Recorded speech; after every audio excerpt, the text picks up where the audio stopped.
신랑 어머니 되시는 분 혹시 어디 계시죠? 사회자의 목소리가 마이크를 타고 조용히 울려 퍼졌다. 식장이 어색할 만큼 조용해졌고 순간 신랑의 얼굴이 굳었다. 주인공 지수는 하얀 웨딩드레스 아래 식은땀이 등에 맺히는 걸 느꼈다. 눈앞이 어지러웠다. 그 순간 마치 영화 속 장면처럼 시간이 멈춘 듯 했다. 그날은 지수의 결혼식이었다. 평범한 직장인이었던 그녀가 2년 연애 끝에 만난 남자 준혁과의 결혼. 양가 부모님도 원만하고 친구들도 모두 축하해줬다. 완벽한 날일 줄 알았다. 그런데 결혼식이 시작되기도 전에 신랑의 어머니가 사라진 것이다. 엄마 어디 가셨어? 신랑 준혁은 휴대폰을 귀에 댄 채 식장을 빠르게 나갔다. 그 모습마저 어디까지 연출인지 지수는 판단이 서지 않았다. 하객석에서는 웅성임이 번지기 시작했다. 식은 결국 신랑 어머니가 몸이 안 좋아 식장에 참석하지 못했다는 말로 수습되었다. 양가 친척들은 묘한 눈빛을 주고받았고 준혁의 아버지는 단 한마디 말도 하지 않은 채 지수에게 웃으며 인사했다. 그날의 결혼식 사진 속 지수의 미소는 눈과 입이 따로 놀고 있었다. 이상했다. 그렇게 자상하고 다정했던 시어머니가 아무 말 없이 사라졌다는 게. 그리고 다음 날 아침 지수는 예상치 못한 방문을 받는다. 지수야, 엄마다. 문을 열자 초췌한 시어머니가 서 있었다. 화장은 다 지워졌고 바람에 머리는 헝클어져 있었다. 손에는 작은 종이 봉투 하나만 들려 있었다. 지수는 얼떨결에 시어머니를 집 안으로 들였다. 그리고 차를 따라드리려던 찰나 그녀가 고개를 들고 말했다. 지수야, 너 그 결혼하면 안 되는 거였어. 지수는 손에 들린 찻잔을 내려놓았다. 시어머니는 한참을 침묵하더니 그 봉투를 지수에게 건넸다. 그 안엔 사진 2장과 손으로 쓴 메모 1장이 들어있었다. 하나는 오래된 병원 입원실 사진, 다른 하나는 병원 복도에서 찍힌 남자의 뒷모습이었다. 그리고 메모에는 단 한 문장이 적혀 있었다. 그 집안이 네 엄마를 죽게 만들었어. 무슨 말씀이세요? 엄마는 그냥 사고로, 그건 오래전에 끝난 일이에요. 하지만 시어머니는 고개를 저었다. 아니야, 너 지금 뭘 모르는 거야. 지수야, 네가 그 집 며느리가 되는 순간 모든 진실은 네가 짊어지게 돼. 지수는 손에 쥔 사진을 뚫어져라 바라봤다. 사진 속 흐릿한 뒷모습. 어딘가 낯익었다. 그날 이후 시어머니는 연락이 되지 않았다. 신랑은 엄마가 원래 좀 예민하신 분이라고 했다. 하지만 지수는 그 말이 쉽게 믿어지지 않았다. 왜 하필 결혼식 날 사라졌고 왜 그 사진을 자신에게 건넨 걸까? 그리고 왜 사진 속 인물이 어릴 적 기억 속 낯선 남자와 닮아 있었을까? 지수는 이제 이 결혼이 사랑이 아니라 무언가를 덮기 위한 거래일지도 모른다는 불길한 예감을 지울 수 없었다. 그날 이후 지수는 잠을 제대로 잘 수 없었다. 시어머니가 남긴 사진, 그리고 그 메모 한 줄이 머릿속에서 계속 맴돌았다. 그 집안이 네 엄마를 죽게 만들었어. 어릴 적 어렴풋한 기억 속 엄마가 병원 침대에 누워있던 장면이 떠올랐다. 지수는 늘 엄마는 병이 깊어서 그렇게 떠난 것이라 들으며 자랐지만 이제 와서 그 믿음이 흔들리고 있었다. 엄마가 갑자기 왜 그런 짓을 했는지 나도 몰라. 원래 감정 기복이 심하신 분이야. 준혁은 지수를 품에 안으며 달랬지만 그의 말에는 일정한 패턴이 있었다. 시어머니를 항상 예민한 사람, 정서가 불안한 사람으로 묘사한다는 것. 하지만 지수가 아는 시어머니는 달랐다. 사려 깊고 늘 눈높이를 맞춰 이야기해주는 사람이었다.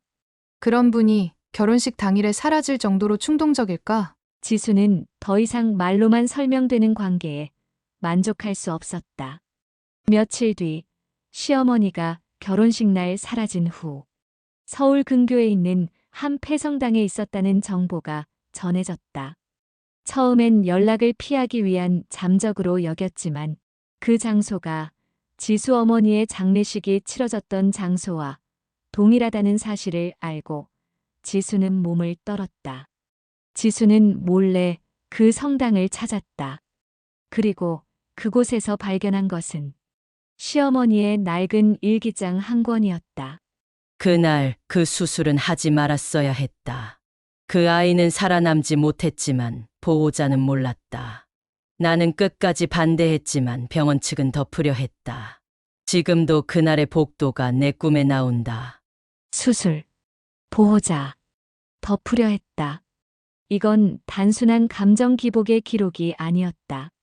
지수는 손끝이 떨리는 걸 느꼈다. 시어머니는 과거 병원과 관련된 사건의 내부자였던 것이다. 혼자 병원 기록을 검색해보던 지수는 윤성병원 의료사고라는 오래된 기사를 발견했다. 지수의 기억 속 엄마가 입원해 있던 병원이 바로 그곳이었다. 그리고 당시 사고 책임자로 언급된 사람의 이름은 윤창호 원장, 즉 준혁의 아버지였다. 이 결혼, 혹시 그 사람들의 계획 안에 있었던 건 아닐까? 지수의 머릿속이 복잡해졌다. 지수는 조심스레 준혁에게 물었다. 윤성병원이라는 이름 들어본 적 있어? 응. 어릴 땐 좀 유명했지. 아빠 병원이었으니까. 그 병원에서 사고가 있었던 거 알아? 글쎄, 옛날 일이라 난 자세히는 몰라. 그냥 폐업하고 그 후로는 말도 꺼내지 말랬어.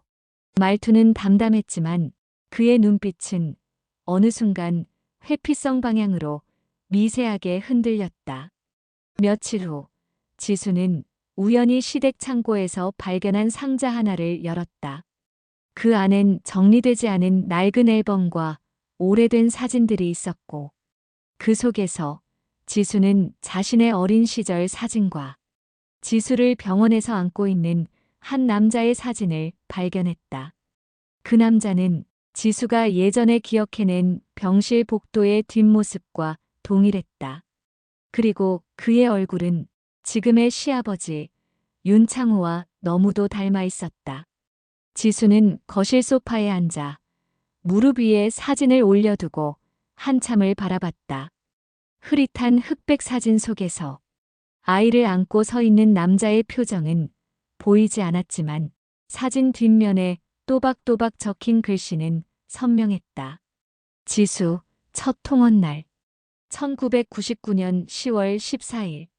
윤창호 원장과 함께. 그 순간 소름이 끼쳤다. 윤창호. 남편 준혁의 아버지. 그리고 엄마가 세상을 떠나기 직전까지 입원했던 병원의 원장. 지수는 손끝이 차가워지는 걸 느꼈다. 모든 퍼즐 조각이 맞춰지고 있었다. 지수는 곧바로 시청 근처에 있는 구청 기록 보관소를 찾았다. 윤성병원은 당시 분당에 위치한 종합병원급의 개인 병원이었다. 그곳에서 우연히 만난 퇴직 공무원 노인의 증언은 지수의 예감을 확신으로 바꾸어 줬다. 윤성병원, 아이고, 그 병원 옛날에 난리였지. 산모 사망 사건 터지고 나서 몇 달 만에 폐업했잖아. 의료 과실이었는데 묻혔다니까. 그 산모 이름이 혹시 박은주 씨였어요? 지수는 조심스럽게 물었다. 노인은 고개를 끄덕였다. 맞아. 참 안 됐지. 남편도 없이 애 하나 키우다가. 지수는 숨이 막혔다. 박은주. 그건 엄마의 이름이었다. 지수는 시어머니의 일기장을 다시 펼쳤다. 그 아이의 엄마는 마지막까지 딸에게 무슨 일이 생기면 지켜달라고 내 손을 붙잡았다. 난 아무것도 하지 못했다. 남편의 자리를 내 자식을 위해 지켰을 뿐이다. 지수는 그 문장을 수없이 곱씹었다. 시어머니는 그날 병원 내에서 무언가를 목격한 사람이었다. 그리고 침묵했다. 그 대가로 지금껏 가해자 집안의 며느리로 살아온 자신을 혐오해온 것이었다. 며칠 후 지수는 시어머니와 다시 마주 앉았다. 이번에는 그녀가 먼저 말을 꺼냈다. 지수야, 내가 그날 결혼식에 나타나지 않은 건 널 막고 싶어서였어. 나도 모르게 20년 전 그 복도를 떠올렸거든.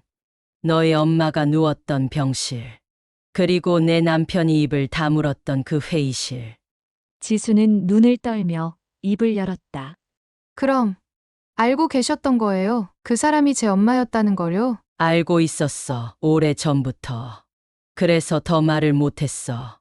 네가 우리 아들을 사랑하게 된 걸 알았을 때 그게 내 죄값 같았거든. 지수는 준혁과 정면으로 마주 앉았다. 당신은 처음부터 알고 있었어? 준혁은 당황한 듯 고개를 저었다. 무슨 소리야? 엄마가 왜 갑자기 그런 소리를 했는지도 모르겠고, 난 정말 아무것도 몰랐어. 그럼 이 사진은 뭐야? 지수는 그날 발견한 사진을 내밀었다. 그리고 일기장의 한 구절을 낭독했다. 아이에게도 진실은 알려주지 않기로 했다. 평범하게 자라게 하자. 언젠간 지켜봐야 할 관계일 테니까. 준혁의 눈빛이 흔들렸다. 그건 엄마가 남긴 거야? 그래. 당신이 모른 척 해도 당신 엄마는 다 알고 있었어. 그날 밤 지수는 한 장의 사진을 다시 바라보다가 갑자기 하나의 장면이 떠올랐다.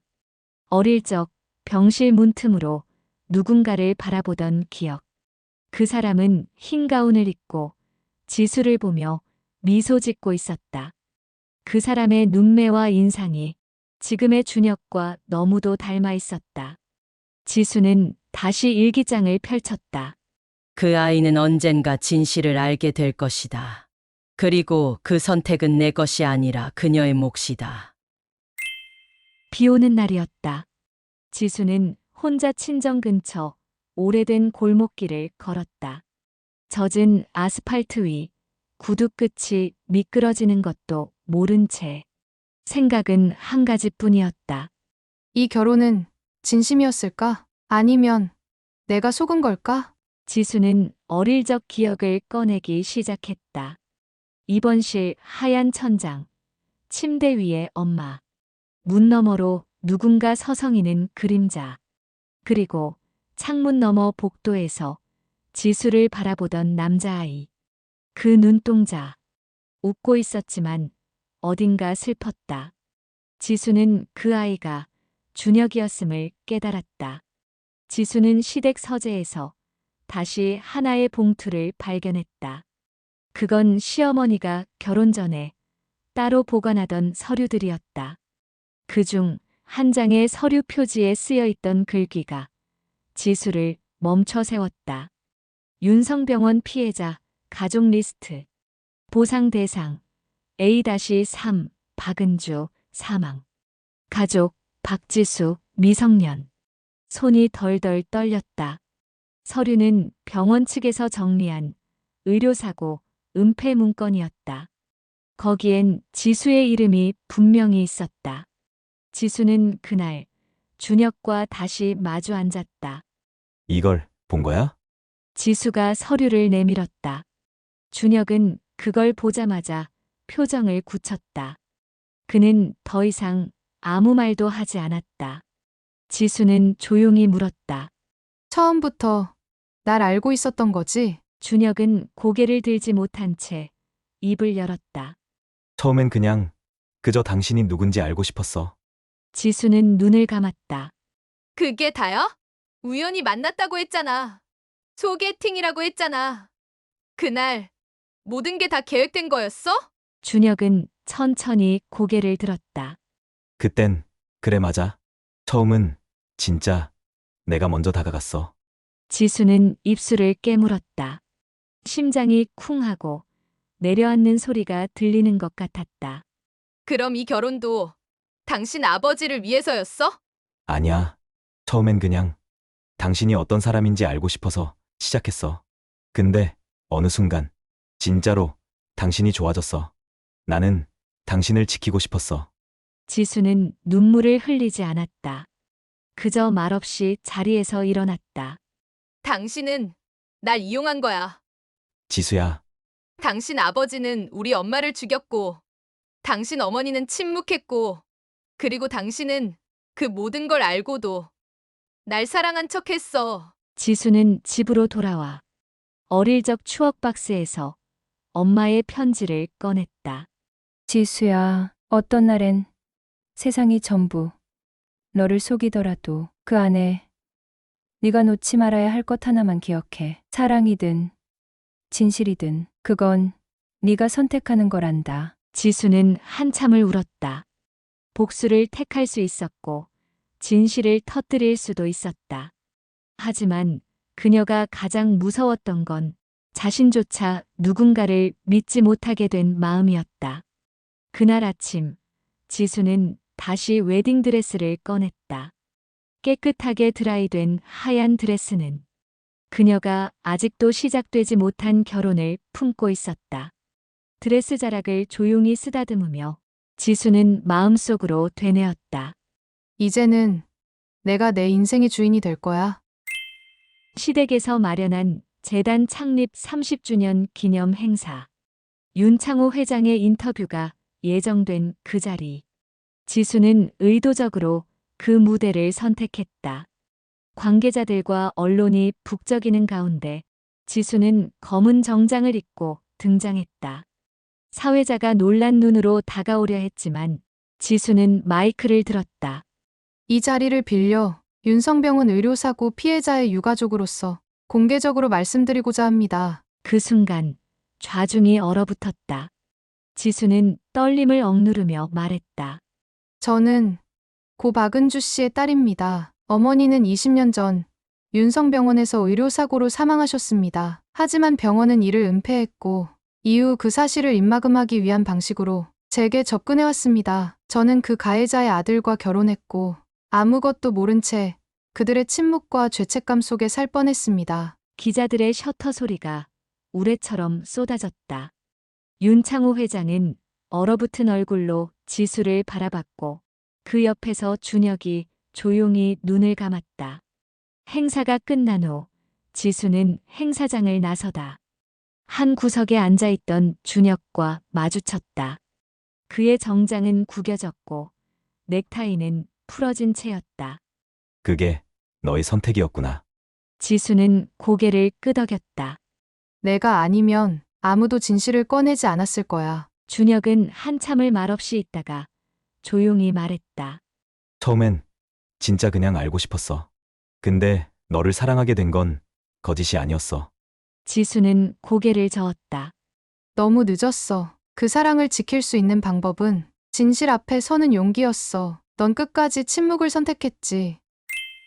몇 달 후, 지수는 어머니가 생전에 일했던 지역병원에서 환자보호단체 자원봉사자로 활동 중이었다. 낡은 병원복을 입고 아이들 손을 잡아주고 보호자에게 약 복용 시간을 설명하며 하루하루를 살아갔다. 그리고 그녀 곁에는 한 사람이 있었다. 지수야, 이쪽 병동은 오늘부터 내가 맡을게. 시어머니였다. 모든 걸 알고도 끝내 말하지 못했던 그녀는 이제 자신의 방식으로 사죄를 하고 있었다. 지수는 고개를 끄덕이며 말했다. 누군가는 끊어야 하니까요. 침묵도, 치매도, 비겁한 상처도. 햇살이 창밖으로 스며들었다. 지수의 뒷모습은 작았지만 그 안에 담긴 결심은 그 어떤 말보다 단단했다. 모든 진실이 드러났을 때 우리가 할 수 있는 건 단 하나뿐이었다. 사랑과 상처 사이에서 우리는 다시 인간이 되기로 한 것이다.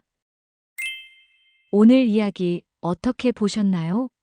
마음에 드셨다면 좋아요와 구독 부탁드릴게요. 여러분의 댓글 하나하나가 큰 힘이 됩니다.